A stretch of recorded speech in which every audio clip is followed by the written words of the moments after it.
The median household income in Germany sits at roughly 50,000 euros to 55,000 euros per year, depending on how you measure it. On paper, that should mean stability, a solid middle-class life, a well-insulated apartment, a reliable car, maybe a holiday in Spain or Italy, the kind of life the European social model promises. But for a growing number of households across Germany, and even more so in cities like Munich, Frankfurt, and Berlin, that promise feels increasingly fragile. 50,000 euros a year doesn't feel secure. It feels tight. Tight enough that rising rent, higher energy bills, or an unexpected expense can quickly turn a stable month into financial stress. Now here's the contradiction. According to official benchmarks across the EU, many of these households are not struggling. They are comfortably above the at-risk of poverty threshold, typically defined as 60% of median income. They are, statistically speaking, doing fine.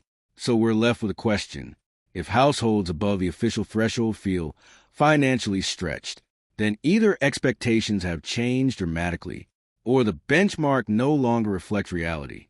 Let's break it down. Take a typical German household earning 55,000 euros a year. After income tax, social contributions, and health insurance, net income drops to roughly 35,000 euros to 38,000 euros. That's the real budget. Everything has to come from this. First, housing. In major German cities, rent has become the dominant expense. In Berlin, Frankfurt, and Munich, it's common for households to spend 30% to 40% of net income on housing. For many renters, it's even higher. Call it 14,000 euros to 16,000 euros a year. Now your 36,000 euros is down to around 20,000 euros. Next, transport. Germany has strong public transport, but many households still rely on cars, especially outside city centers. Fuel, insurance, maintenance, public transit passes. It adds up another 4,000 euros to 6,000 euros gone. Now you're at roughly 15,000 euros. Next, healthcare and insurance. Even with Germany's statutory system, contributions are significant. Add supplementary insurance, co-payments, and other costs. You lose another few thousand euros. Now we're approaching 12,000 euros. Then comes childcare. Kita costs vary by state, but for many families, especially with multiple children, expenses can still be substantial. Add several thousand euros more, and suddenly the margin disappears.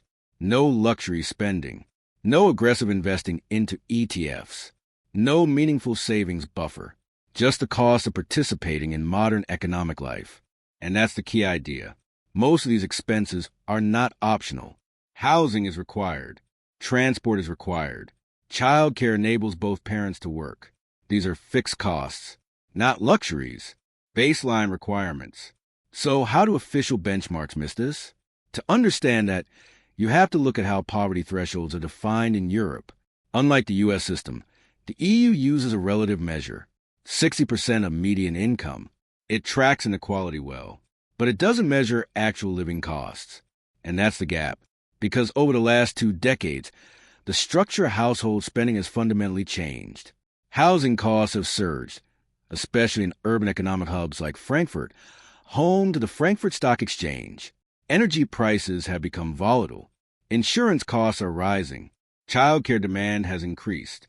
Meanwhile, wage growth has not kept pace in many sectors. So even if income rises, real financial pressure remains. And then there's policy. Across Europe, social benefits are tied to income thresholds. Fall below, and you qualify for housing support, child benefits, or subsidies. Rise above, and support begins to phase out. This creates a softer version of what economists call the benefits cliff. Earn more, but lose support. Net gain? Minimal, sometimes even negative. And this has real consequences. Households delay major decisions. They postpone buying property. They delay having children. They invest less, even in one of the most developed economic regions in the world. And while financial markets continue to grow, driven by instruments like ETFs tracking European indices, many households feel disconnected from that growth. Yes, capital markets are expanding. Yes, asset prices are rising. But participation requires surplus income. And surplus income is exactly what's disappearing. So on paper, Europe looks stable. Income levels are rising. Inequality is controlled compared to global standards. But beneath the surface, the cost of a stable life is increasing faster than the metrics used to measure it. And that creates a widening gap between statistics and lived experience, between policy and reality. Because today, earning a median income in Germany doesn't guarantee comfort. It guarantees participation. And those are no longer the same thing.